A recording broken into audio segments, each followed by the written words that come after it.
Should I hit the Hit the button? button. Are we going? Are we live? We're I live. don't know. Are we live? Are we? Yeah. Oh, okay. I suppose if we're live, I mean, let me just make sure I got the right window. Oh, there you are. Okay. All right. Hey, everybody. Welcome back to another episode of This Week in Tech. Even though it's a lot of last week's stuff, we still need to change that name. But anyways, thank you for joining us tonight. I am Carl, aka The Real Ginger Tech. And to the, dang it, left of me over here is Justin, aka Justin Tech. Just in Tech. Like there's a space there. This just in. This just in. That's that guy. So thank you guys for joining us. We got some good things tonight. Should be fun and interesting, like always. At least I like to think we're fun and interesting. You guys keep coming back, so we must be doing something right. I don't know what really, but we're just gonna keep going with it. Well, at least Mark Gump keeps coming back. Yeah, Mark Gump. Hey Mark. everyone. Hey Mark. Yeah, thanks for stopping by. So before we get into it, we like to check in with each other because we don't talk to each other like ever, unless we're like playing video games like we were yesterday. No, not yesterday. Day before yesterday and Saturday. Yeah. But so Justin, you have some new tech. I do. So I've got tech on the way. Yeah, he's got tech on the way. And he's got I have tech in here. his hand. So this now it's in his hands. Oh, you got it. Is the IQ glare is terrible. IQ Nexus. So it's this little thing. It comes with a little dock. You can pop it out of the dock. And it clips right into a keyboard. And you stick this. This is a little bracket that goes on your keyboard. And it just attaches to your keyboard. No. Now that I see that. Oh wait. It goes that way. I was about to say it's gonna block my little light beam I have going across the top of my keyboard here. It ends up it mounts like effectively like that on your keyboard. Not on that keyboard. That's a bad keyboard to use it on. I mean, I could probably actually mount it to this. It would work. But and then it plugs into the USB pass-through that all Corsair keyboards have.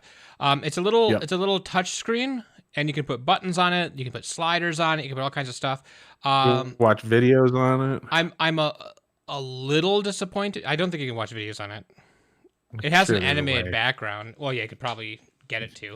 I'm a little disappointed because Corsair owns Elgato. And so I thought I could do Elgato commands on here. Stream Deck commands. No. And you can't. You can only control it through the Corsair IQ software, which is not terrible. There's lots of things you can do there. Yeah, you could just set up a macro or something with that. Yeah. So that's awesome though. That's a whole nother little feature set. You can just slap right onto the keyboard there and you're good to go. So no, that's I've seen that before. I've thought about getting it, and then I'm like, it's just one more thing that I will use on a rarity. Right. So that is cool though. That's just for me. I also have two. Well, I didn't know if I was going to use it more than the Stream Deck. Now you have a Stream Deck. Yeah, I have a Stream Deck. You have a full-size Stream Deck, and then right here you have the Stream Deck Mini. Yeah, I got a Mini here now. I moved that over from my main PC.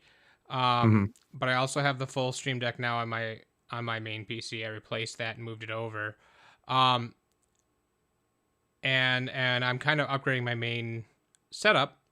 And one of the things I did is I went to a German website. Because you can't get them in America right now. You just can't. No. Well, no, you can. You can.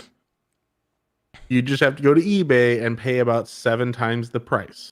Yeah, the cheapest I could find it on eBay or on any legitimate site was like $700.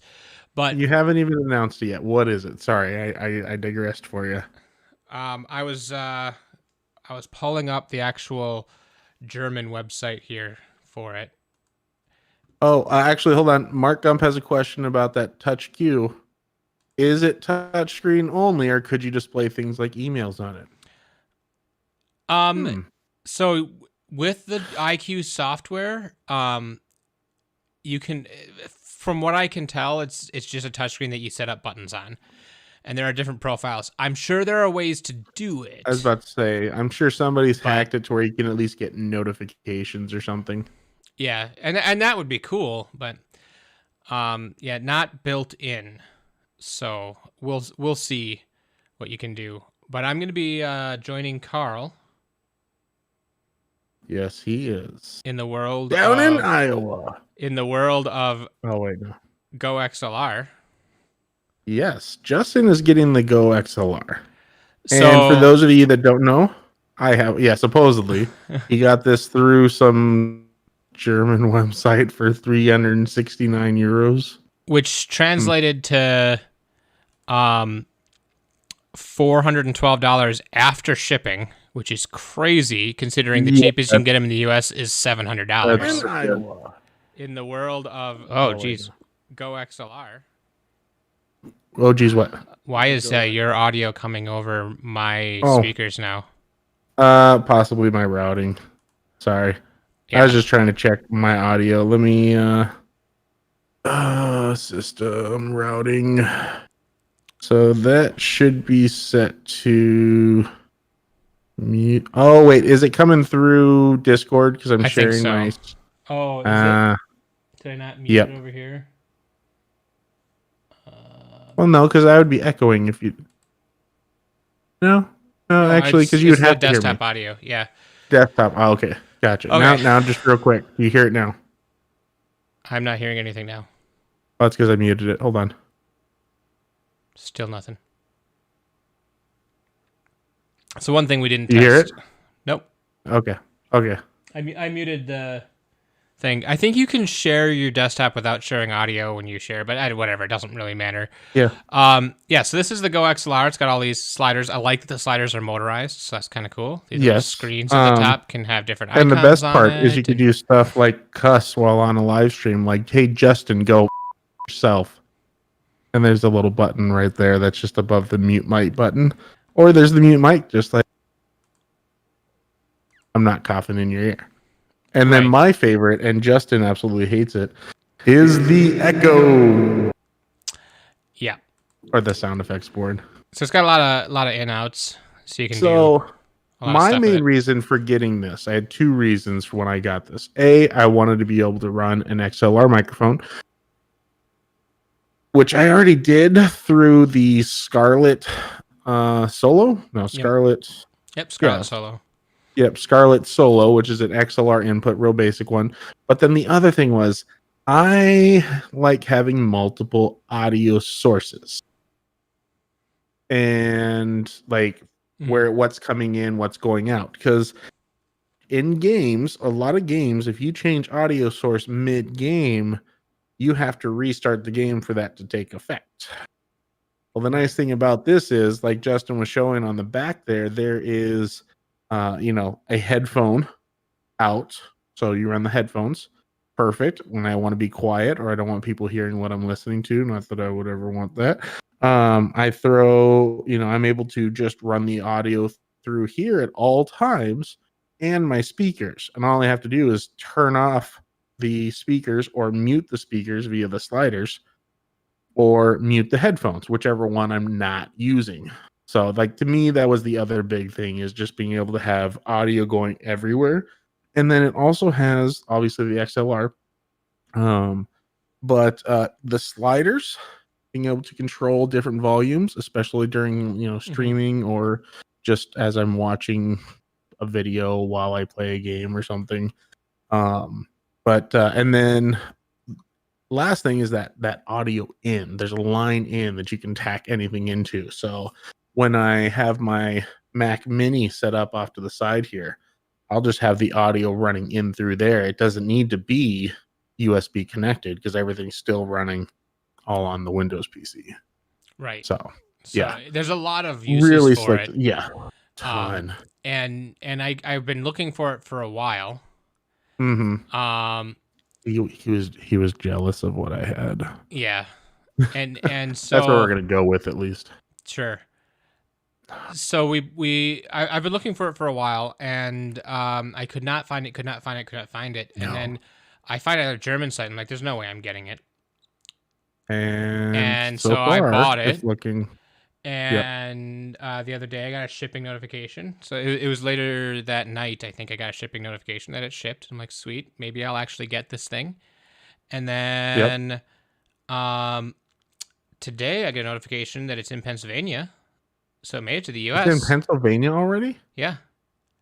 Wow. UPS still says it's going to be here tomorrow. I think that's a little ambitious, but it's unless when did it show arriving in Pennsylvania? This morning. But it still says checked in as of 11 a.m. Yeah, it could because it would have had to depart by now. If it departed earlier this afternoon, it could have overnighted to the right place. Yeah. So if it's already left and it hasn't updated, it might get here. But I'm not holding my breath. I think it'll be here later this week still, though. The fact you're actually seeing updates. Yeah, that's impressive. And then, so what was the other piece of tech you have on order? So the other piece of tech is actually my wife's birthday present. Yes. You may have seen this in some of my streams with my brother. Does he use it? Yeah. If it's the one I'm thinking of. Yeah, let me just pull it back up here.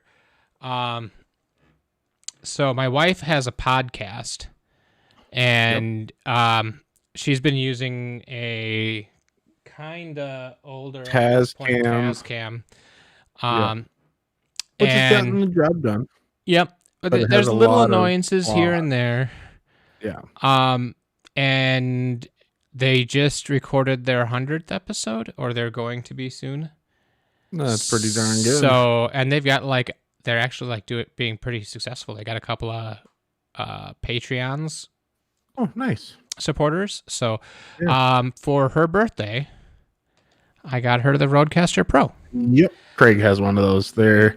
It is that is an advanced version of a Go XLR in some aspects, not in all. Yeah, the Go XLR has some more streaming centric stuff, but this has a lot more recording and podcasting centric stuff. Yeah, it's meant for a podcast.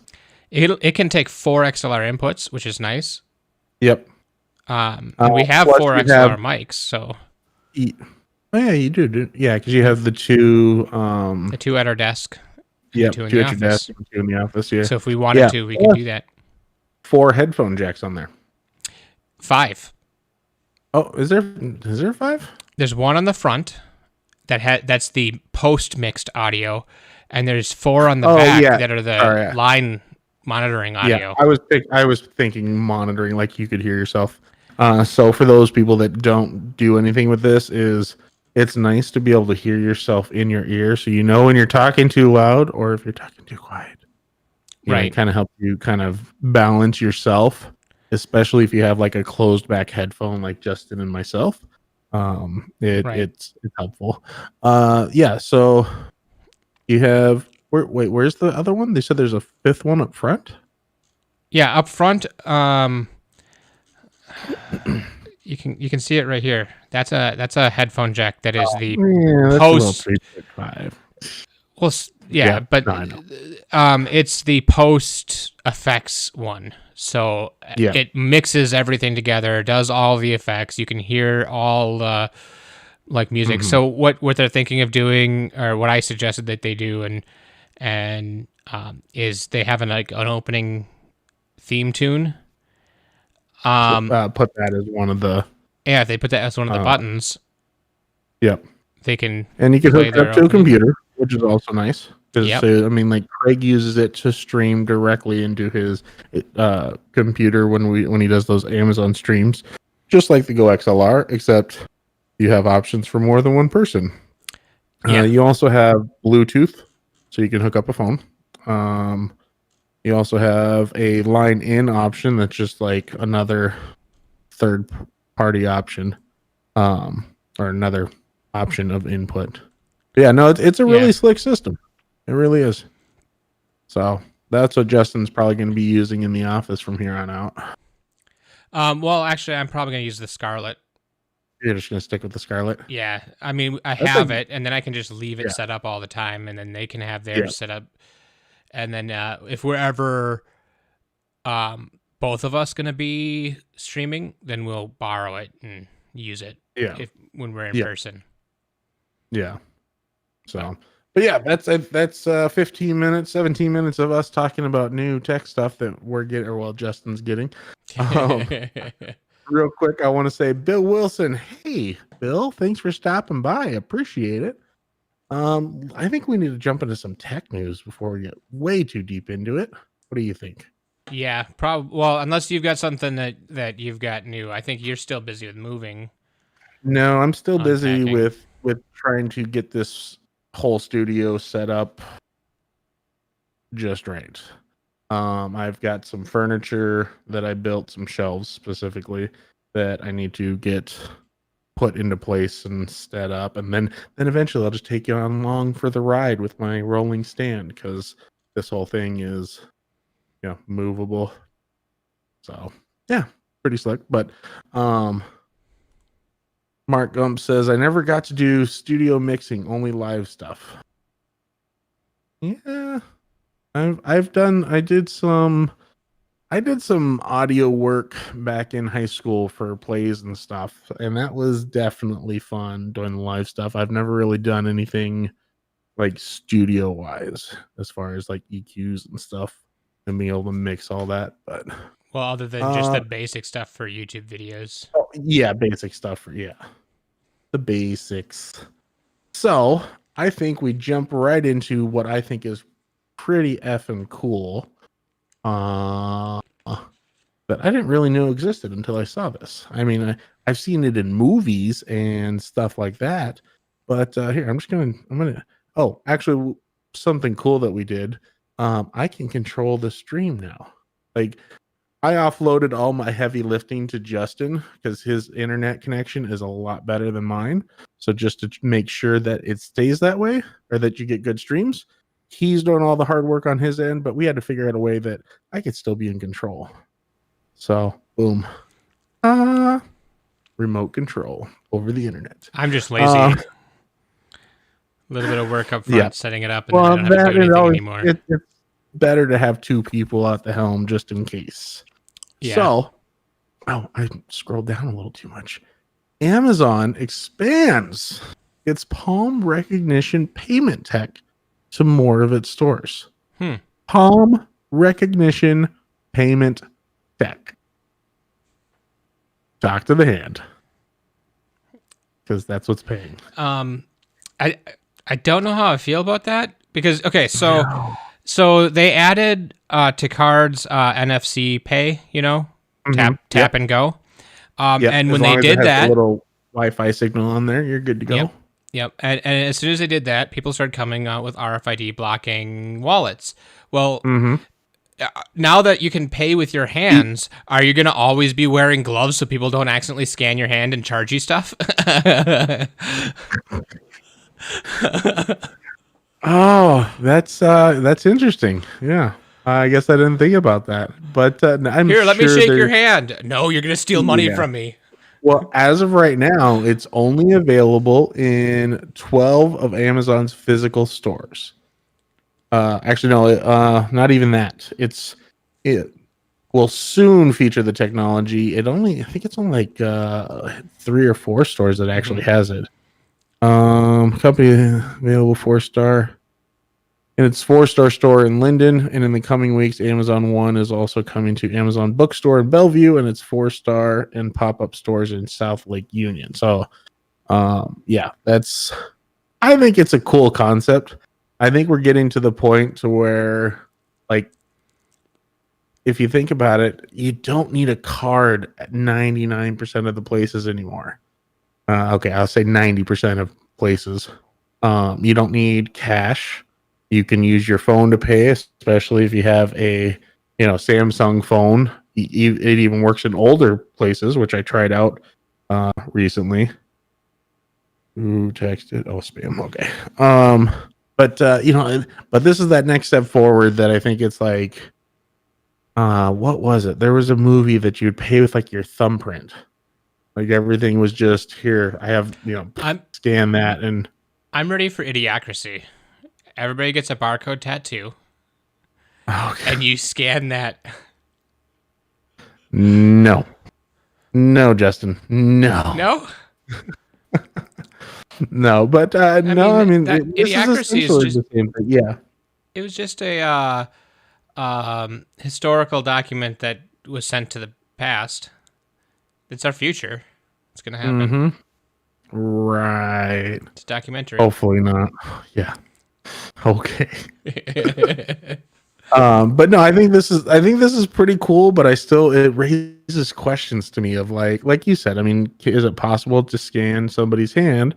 And then on top of that, so they came out with Face ID unlock for phones, and then somebody managed to break that by a piece of paper, or then then they fixed that somehow to where it's a better algorithm and can detect stuff, and then they figured out a way to fake it with like a mask or something.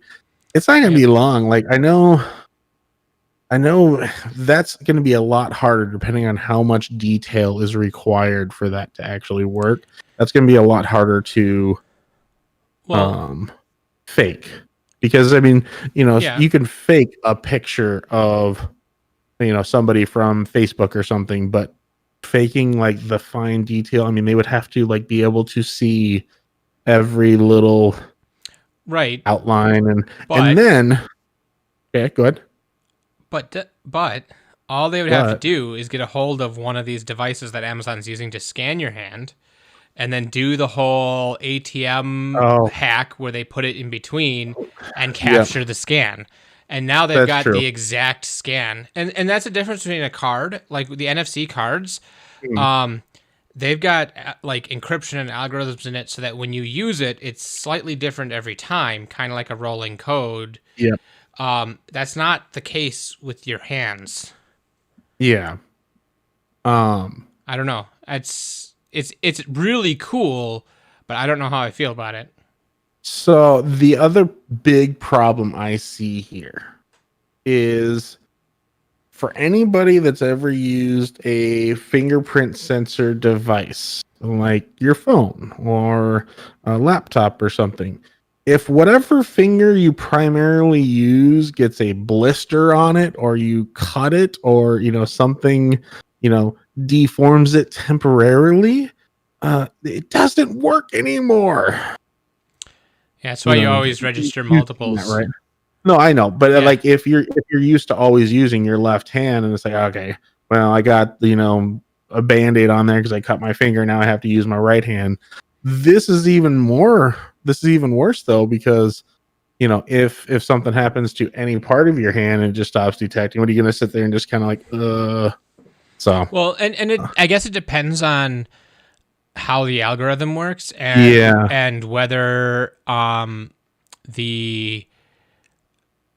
it can allow a certain amount of not the same and still be secure enough.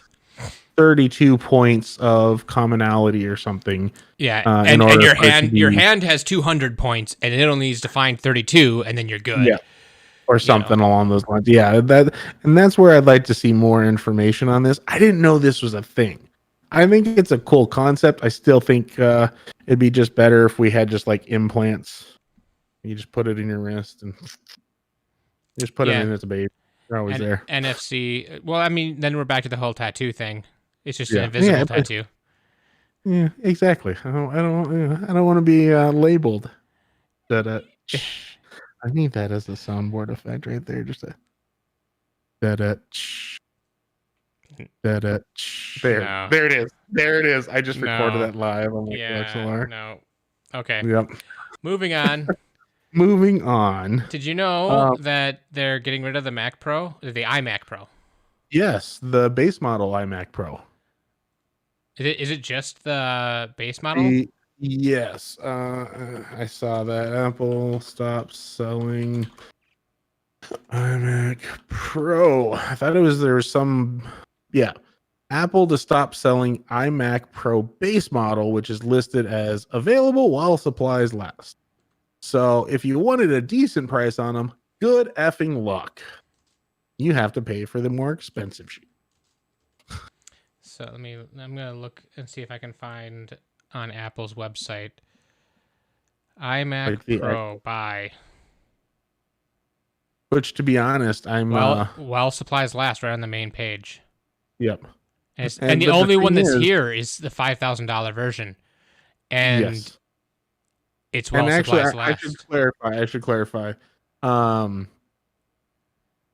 The only model currently available for purchase on this store, which is the website, is the $5,000 base configurations while supplies last. So, in a sense, you are correct. They are going to stop selling it because they only offer a base model right now, is my understanding. Like from what I've read here. There's no options. So, it's just the base. That's it. Yep. So it's a base model, but the reason in theory behind that is there have been well-sourced reports that the company will be introducing a redesigned iMac and doing a revamp of the Mac Pro sometime this year. So in its current configuration, $5,000. That's just and in an iMac, it's gonna thermally throttle. Yeah, potentially. Most likely. In any extended workload, it will. It's fine. I've been watching way too much Vice Grip Garage. I'm just like, no, it's fine. We're just gonna pretend we didn't see that. Yeah, no, until they come out with the, like an M1 version, which is I'm sure what they're going to probably be introducing this year. That's gonna thermal throttle definitely. But we'll just look the other way. Pretend like we didn't see that. So they're selling the iMac Pro. They're gonna close it out, and then maybe they'll come back with an M1 iMac Pro. I was about to say they'll probably relabel it as an M1 iMac Pro, and then you'd be just good. Real quick, I think we need to jump back to those chats there. Because Bill Wilson says, my Creality 3 V2 3D printer came today. I posted the listing in Discord. It's still on sale. 2 1 kilogram spools with tax was $256. Yeah, hold on. I might be buying a 3D printer real quick. 3D printer zone. Where did you get what is it, like Alibaba or something? What is going on here? Hold on, it's like a picture. I can't just share the picture. Bring that over there. Okay, now we can switch and I can share it. Hopefully, let me just go my webpage. Nope. This is what Bill Wilson got. I'll be dipped. Yeah, my brother has one of those. He loves it. He has the Ender 3 V2. Is it? I think maybe his is not the. Oh no, he's got the Ender 3 Pro.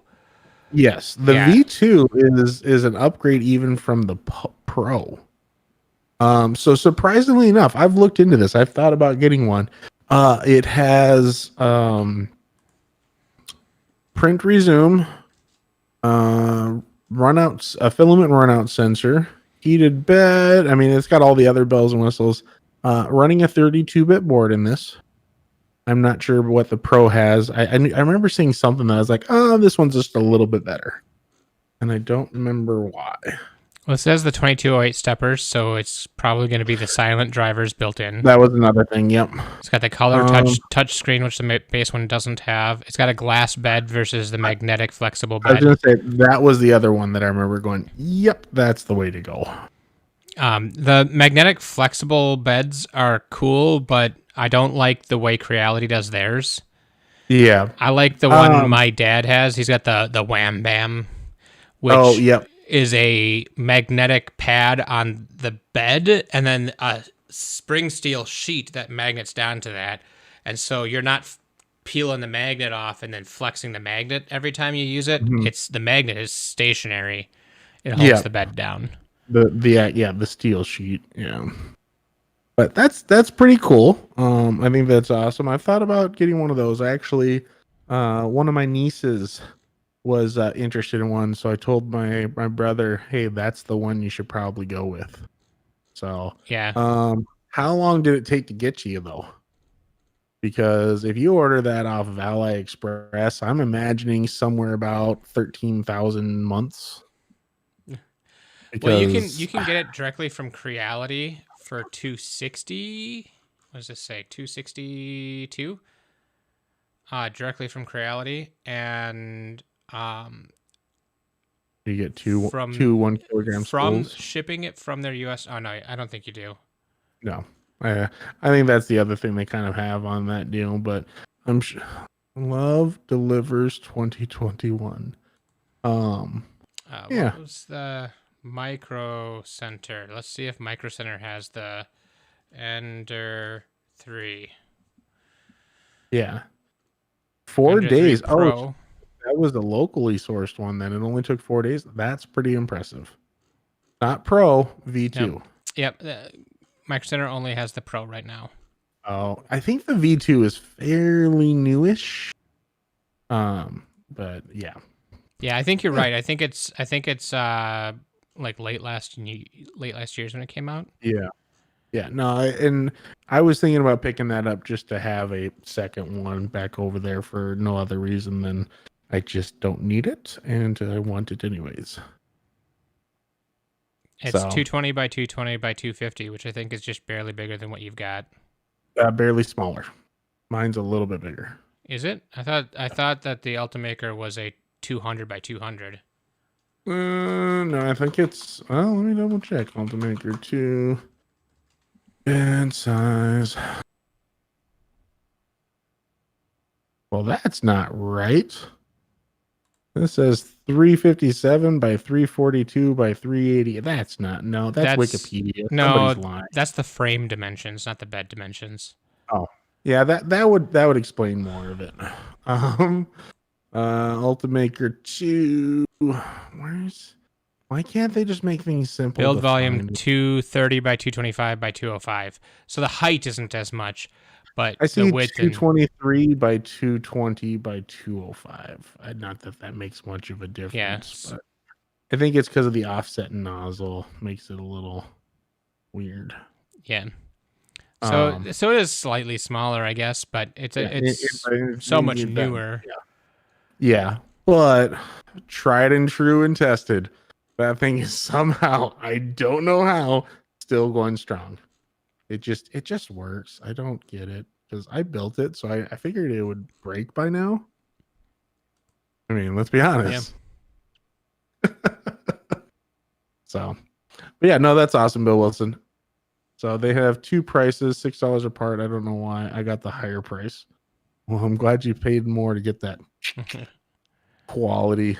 So, up next. Oh, this is my random thing. My random find here. I didn't even finish reading like the headline of it, and I was just like, yes, please.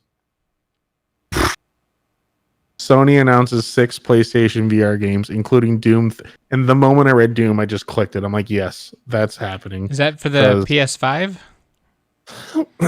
It says PSVR, so I don't know. Yeah. Because, I mean, it doesn't say... Oh, there you go. Oh, will launch March 29th for the PlayStation 4 and PlayStation 5. So, Justin, can I come up and borrow your Doom or your VR? Yeah, your PlayStation you gotta take all your other crap here. Too. Got to get all my other crap out of there. But yeah, it's Doom 3 in VR. Yeah, That's I'll pass. Exactly what I wanted.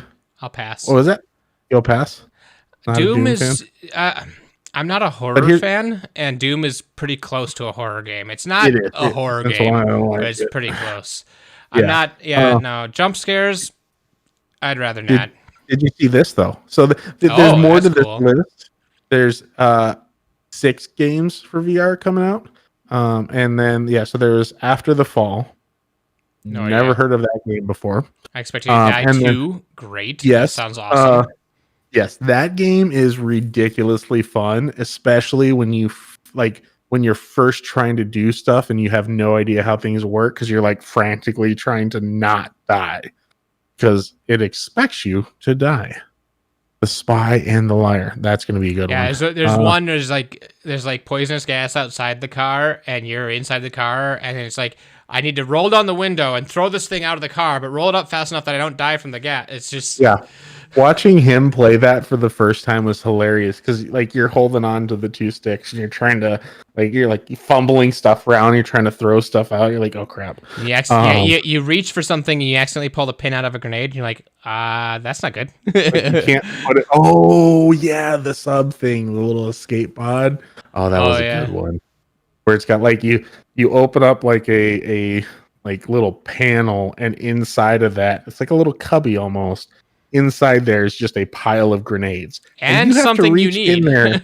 Yeah, and there's something in there that you need amongst those grenades. Now, I don't know how many people here have played VR, but they're not always 100% accurate because you'll go to reach, you're like, I think I've got it. Nope, that's a grenade pin. Crap. Shut the door real quick. Hope that's going to stop the explosion.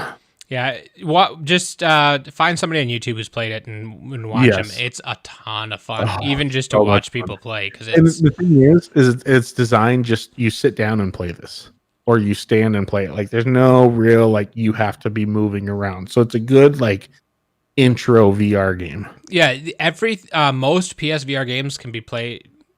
All of them can be played stationary. Yeah. But most of them are played seated, not just stationary, but seated, which is great for especially first time going into VR. Where are all these hairs coming from? What? Justin got a haircut. Oh, that's from your wife. Probably. What is it? Oh. So there was also, sorry, we skipped Fracked, never heard of it. No. Song in the Smoke, never heard of it. I don't know. Song in the Smoke looks like a reminiscent to another game. Click and move. No, nothing like I'm trying to think of that game that came out.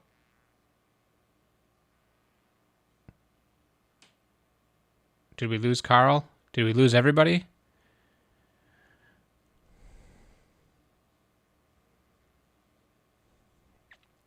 Well, I'm still here. But I think we may have lost Carl. That might be a cool one. Oh, geez. You're suddenly back. Why am I back? Why'd you touch something? No, you locked up and you weren't saying anything. Was I? Oh, my internet's just junk. So, I was saying that this Zenith is a MMORPG. And yeah, that's all. Yeah, it never said we lost any frames, so might have been on your end. Probably. Yeah, I live in bum F nowhere, so yeah. Anyways, let's move on. What do you got up next, Justin? Did you know you can put Google Assistant on your PC? Oh, did you? Oh, you did that. Okay. I was like, why am I not changing? Wait, did I lose ability to change stuff? You might have when things got disconnected. Now it's working. Okay, good. I just had to refresh my tablet. Yeah, Google Assistant on your PC. Enlighten me, Justin. Yeah, you can put Google Assistant on your PC. That's all you got. Now, how far have you read into that? Just enough to know that you can put Google Assistant on your PC. It's kind of hacking it on there, so it's not perfect. How intensive is it? Okay. I don't know. Google Assistant on PC. No. How to set up Google Assistant on a Windows 10 PC. Web activity include audio recordings. No, thank you. Okay. Create a new folder in your C drive. Doesn't seem like, at least the way I'm seeing it here, it doesn't really seem too terribly bad. Oh wait, nope, it gets worse. Yep, nope. You don't want to do this unless you're really technically savvy. This looks very familiar from when I was trying to get Lady A and Mr. G installed on a Raspberry Pi so I could have both assistants running at the same time in one device. It's a nightmare. It really is. There's a whole lot of stuff that you got to do. Oh yeah, walking through this setup, like command prompt stuff, and that's. Well, this one is somebody's already done an app, and this is just going through the Google API. And authenticating the app. So you have to go in and request a key, set up the API stuff. It walks you through doing it. And there are quite a few steps. The one I'm showing here is like, it starts off like simple, like, oh, just do this, just do that. All right, now open up your command prompt, hack into NASA, get access to at least 3 of their satellites, and then we'll walk you through how to install it. Yeah. So, are you going to do it? You think it's worth it? I don't use Google Assistant enough, and I've got Google devices in every room in my house, so I don't really need it. Like, I've got one right there. So if I really need, it's right there. There's one right here. There's one in my office. There's one between me and Kelly's normal computers. There's one at the top of the stairs. There's one in the bedroom. There's one in the kitchen. There's one in Kelly's office. One in the garage. There's one in literally every room except for bathrooms. The thing is, even with that, like, even because you need the far field mics to really fully take advantage of that. This probably won't pick it up as well if I'm across the room. Well, I think it's not for that. I think it's more for you're sitting at your computer and you want to turn the lights off instead of having another Google device next to your computer. Well, yeah, you have it, but if you didn't have it, and then there's also like I don't know if it'll be able to control like your computer settings, like. Oh yeah. Yeah, but then there's also the phone option. Yeah, I mean, your phone is usually right by you, but it was an interesting thing. I didn't say it was useful. Yeah, no, that is pretty cool. They're always finding ways to hack stuff onto different things, which is nice. Then you just you get a little bit more. Speaking of hacking, we got one. I got one more. Yeah, what do you got? If Skynet takes over, try writing robot on your shirt. So there's lots of programs out there that will look at an image and tell you what it sees, and it says like, I'm 85% certain this is a Granny Smith apple. I'm 0.4% certain it might be an iPod. It could be dough. 0.1. They wrote the word iPod. Yeah, they wrote the word iPod on a piece of paper, taped it to the front, and now it's 99.7% sure that it's an iPod. And 0.1% sure it's a Granny Smith apple. Yeah, it still might be dough. You never know. No, it's 0% chance of being dough. Yeah, there's a couple of zeros and then a 1 in there. I'm curious though, like, where does this list come from? Because I want to point out Granny Smith apple. No, scroll back up. It says Granny Smith apple, iPod, library, pizza, toaster, and dough. Like that's your list of options for this program, or what's going on here? Well, those might be things that they train it. So with a neural network, you say this is an iPad, and then or an iPod, and then you give it a whole bunch of pictures of iPods in boxes, out of boxes, all the different angles, and then you're like, okay, now it knows what an iPod is. Now I'm going to teach it what a Granny Smith apple is, and so this is just a bunch of pictures that are. And a bunch of pictures that aren't, and you tell it which are which, and then it learns so this is how just to tell. A list that they've started with, then probably. Yeah. These are maybe a list of options that they've went through. It's through this clip, like neural network.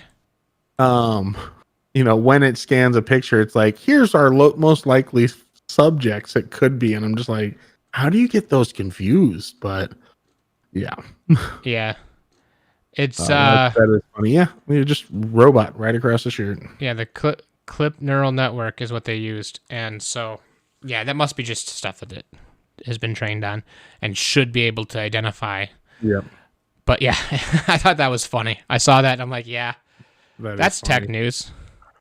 Oh yeah, definitely. Mark Gump says, my favorite in that genre was Duke Nukem. Hells to the yeah, because I'm here to kick gas and chew bubble gum, and I'm all out of gum. That was one of my favorite lines from that game. You ever play Duke Nukem? Like 3D? A long time ago. Yeah, that was an awesome one. Yeah, I like that one. That was in the genre of 2D, 3D shooters. Yeah, yeah. And it was great because at the time that came out, I was just a young pup, but it had boobs in it. You go up to the strippers and you're like, "Hey, baby, want some?" or whatever he would say, and it's like, So, Duke Nukem actually is the game that is the example of how old games did mirrors, because mirrors are notoriously hard to actually make. So in video games, because you're not actually like ray tracing until ray tracing started being a thing. Before then, you're not ray tracing. You would look and you wouldn't be able to see, like it wouldn't reflect anything. So what they did is where the mirror was supposed to be was just a mirrored other room on the other side of the wall. And then where you were, there just was a clone of you walking around and mirroring your actions, which is why sometimes it was a little bit weird because it would be facing a little bit the wrong direction because it didn't move the same as you. Just slightly off. Yeah. And so Duke Nukem was the example game for the way they did mirrors. I think it was one of the first games to have a mirror. What? No, really? And I think Duke Nukem is also one of the ones where it lets you aim up and down, but doesn't actually care whether you're pointing vertically at the enemies. Yeah. Within like a very wide range. Like if there's actually no, I think it's just in general. I think you're right. Because it's a 2D game. It's a 2D top-down game, and so the game actually doesn't have height, and all the height that's in the game is faked. Yep, you're right. Now that I think about it, you are correct. Because it would be if you couldn't. I remember these just stupid jetpack guys, and they'd fly up out of your view to you literally couldn't look up high enough, so you would just figure out where they're at, and then just shooting right at a wall where they wedge themselves in a corner or something, and they would just drop. Oh, that's funny.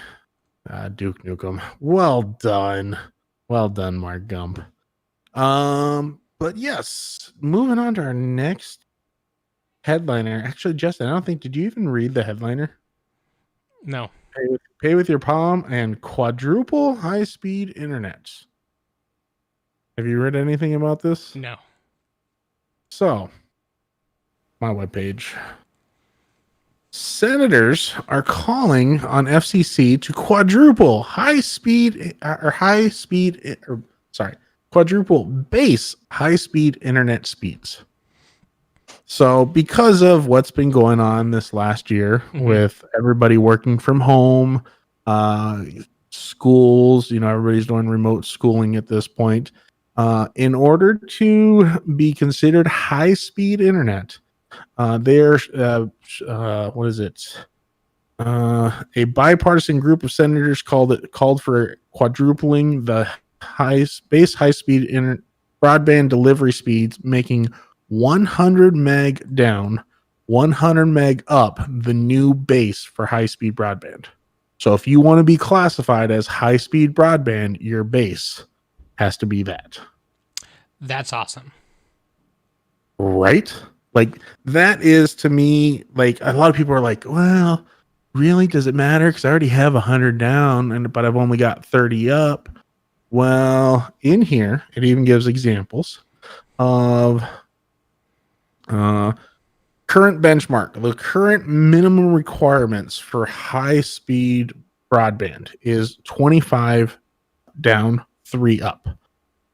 Now, Zoom recommends 3.8 megabits per second upload speeds for just one video. So if you have multiple people working from home, even if all they're doing is streaming video, you add that up per person.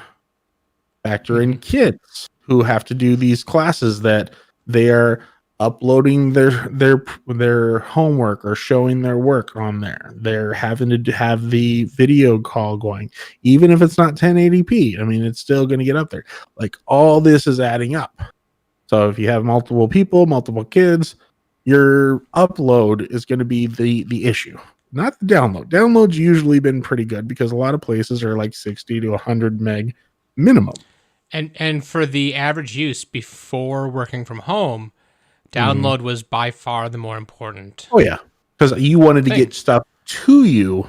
You didn't really have to get something anywhere else. It was shoot off an email or something. Yeah, and if that took an extra tenth of a second, you don't care. Yeah. So like this to me is huge because like right now I have a 300 meg down and I've got 30 megs up. And it's pretty typical for it to be 10% of your download is your upload. Yep. Which is why I've had to offload to Justin, because my upload speed is nowhere near what we need for him to shoot over to me to mix it all up, and then shoot it out at a consistent video quality. So that's why Justin, because you have gigabit. Like he's got 1 gig down, 1 gig up. Yeah. So like and I used to have 200 down, 200 up when I lived in Rochester there. And that was perfectly fine. I mean, we streamed like that, no problem, with little hiccups here and there, but that could be attributed to any number of things. But yeah. I think this is awesome. I really hope that this becomes the new standard of, and just upping your upload speed. Because when doing videos, when uploading those videos, and this is just from a content creator standpoint, uploading those videos, I used to have Charter when I first started making YouTube videos, and that was, what is that, a 20 meg upload, if that? 100 by 20 sounds right. Yeah, I think it was 100 by 20, and that was, I mean, uploading a video, I'm like, okay, I'm walking away from my computer, I'm just going to let it upload, whatever. Once I had that 200 by 200, meant, I mean, like, you would click it and it would just done. Like, it was a world of difference. So, and you know, and obviously with everybody working from home, if you do have those multiple kids, if you do have multiple people, like you guys, you wouldn't know because you have gigabit, but you and Kelly working from home, if you were working on Charter, you might have issues if both of you had a conference at the same time. Yeah. Actually, no, she has a separate internet, doesn't she? Nope. No, she has a VPN through ours. Yeah. Okay. So yeah, you may have noticed some issues if you were still rocking the Charter. Yeah, and actually, it's kind of on topic. We had a countywide meeting at work, and we were talking about things like internet speed. And it's like, yeah, if you don't need your video on, turn it off. Hey, you know, there's another thing that once they mentioned it, I'm like, oh yeah, that's true. I know this. I knew this whole time. I just completely forgot about it. Did you know that if you have one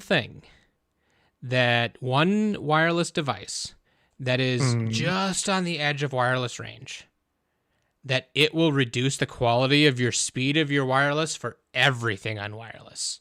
Because it's trying to compensate to get that to match, right?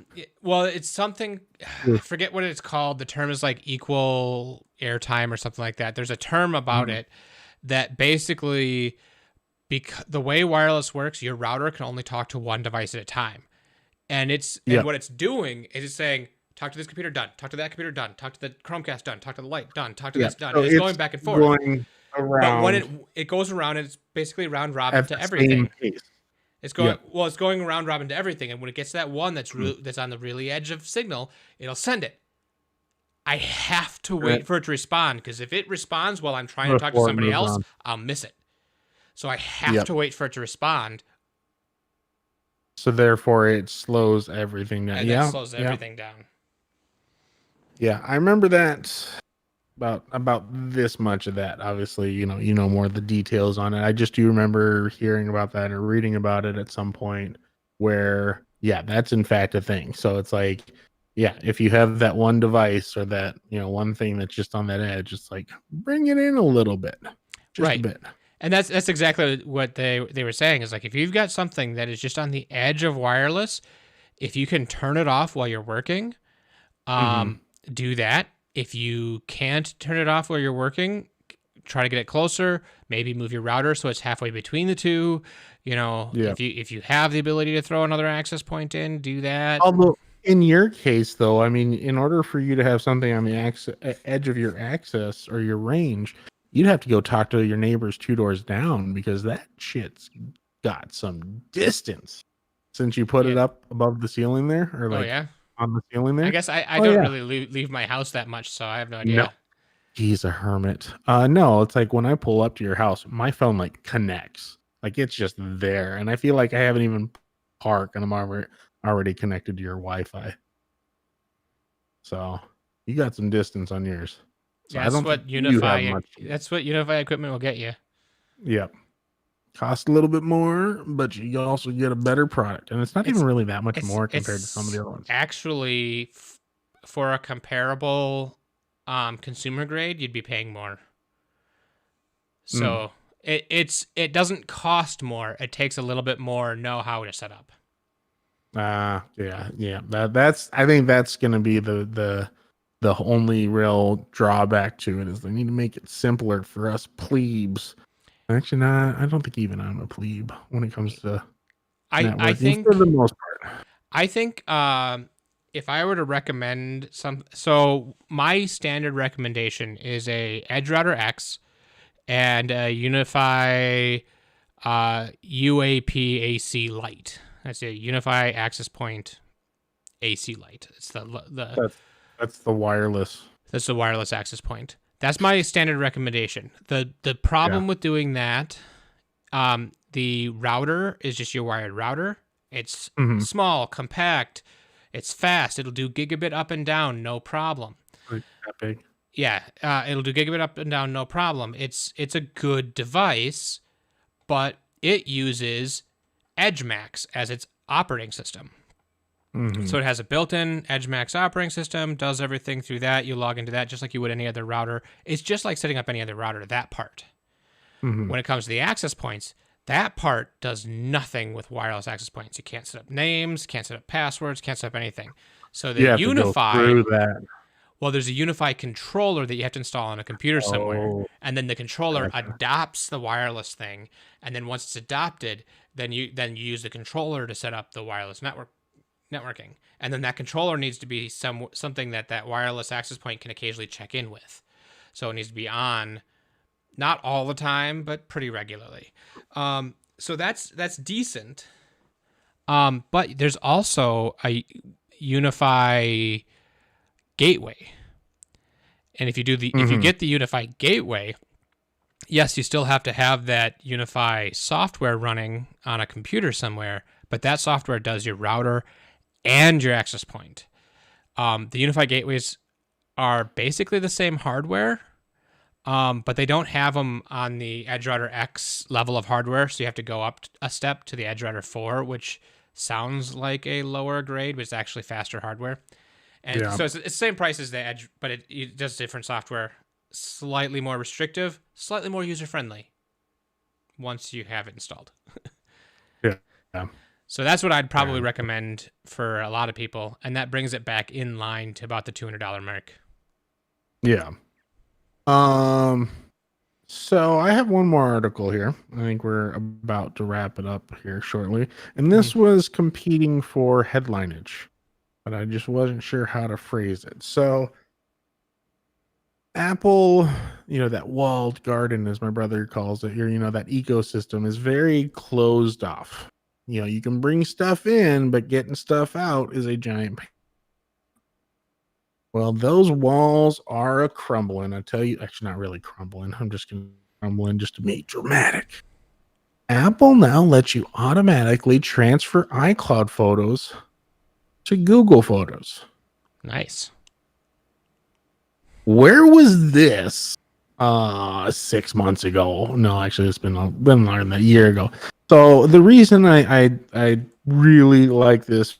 I do have a friend that she is not technically savvy, and she will admit that. She knows how to use the phone, how to take pictures, how to take videos.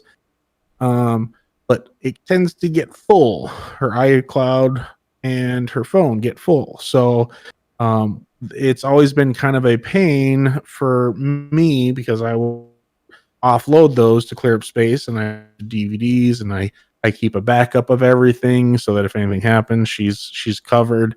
But it's always been a pain.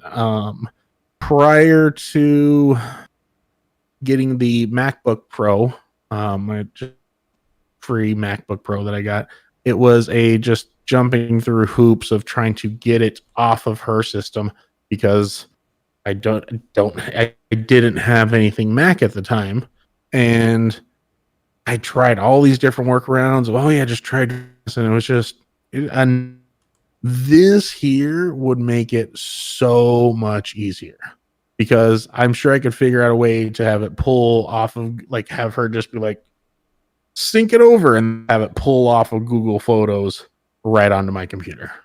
So yeah, I think that's pretty in that aspect, but it also tells me something about Apple. They are opening those doors. Yeah, it's starting to open up. This is a step in the direction of being not quite so closed off. And I understand that being that closed off gives you more security or gives you, a certain way of doing things, but it kind of, and I don't want to, a lot of people will say it locks you into there. It does, and it does. This is just giving you that little more that if you wanted to get, of iPhone and iPads and wanted to switch over to Android, you have to go through the hassle of downloading to your phone, hooking it up to a computer, putting it into a computer, deleting, downloading the rest of them, because if you don't have enough storage to hold everything, it's all on the cloud. But right. Yeah, I think that's really awesome. I think it's slowly just kind of packing. I saw recently Apple TV Plus, which is their streaming service, is now available on Google TV, Google Chromecast with Google TV. So nice. Yeah. I'm happy. It's finally they're giving in just a little. And like things, I don't know if it's necessarily things are changing more towards them or they're changing more towards things, but like even just looking at their new lineup of laptops with the M1 series, like they're not asking $5,000 for a Mac Mini. Like they have more. What's going on there? You're starting to get real choppy. Am I? Yeah. How about now? What the? Yeah, I don't know if there's something going on, but you're coming through and you're dropping out back like pretty consistently now all of a sudden. But yeah, it's good to see Apple. I got my ping time for crap right now. You need a better ISP. We'll have to figure out how you only can get... option. No, you got one more. No, I'm not going Starlink. Elon Musk is gonna save you. No. I have nowhere to mount it. That's true. Do you see my new sweater? What are you wearing? It's a Exalted Orb. Oh God. From Path of Exile. Yeah, he is a huge Path of Exile nerd. Why is it so bad right now? Jeez. It might be try stop sharing your desktop. Stop sharing the desktop. You might be edging up against your upload cap.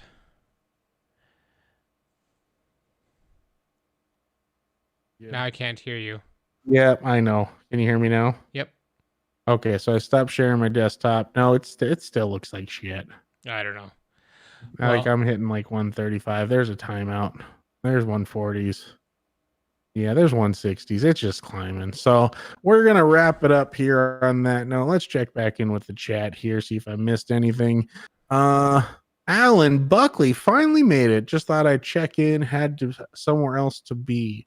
I'm glad you made it even for a short bit. Hey, Alan. Hey, Mark. Now I think you're getting drops, Carl. Yep, I am. Your audio sounds like it's shifted somehow. You've got to pray to the great Elon. Oh, Jesus. Is it still pretty bad, Justin? It's a little bit better, but yeah, I think we'll just wrap up and. Yep. It was doing fine earlier. So more people in your area are logging onto the internet, using it all up. Sons of bitch. Anyways, thank you guys for joining us tonight. Hopefully you had a good time. I know Justin and I really do enjoy doing these streams. So we will be back next week, Tuesday. Where are we at here? Tuesday, 7 p.m., same time as usual. But yeah, thank you guys. No, Tuesday. I'll have to check with Kelly. That's her birthday. Okay, we may or may not be back next Tuesday. You just keep an eye out on Twitter or Discord, and we'll keep you updated. Yeah, we'll All see. Right. Well, thank you guys. Have a great night, and potentially see you next week. Yep. Bye. Have a good one.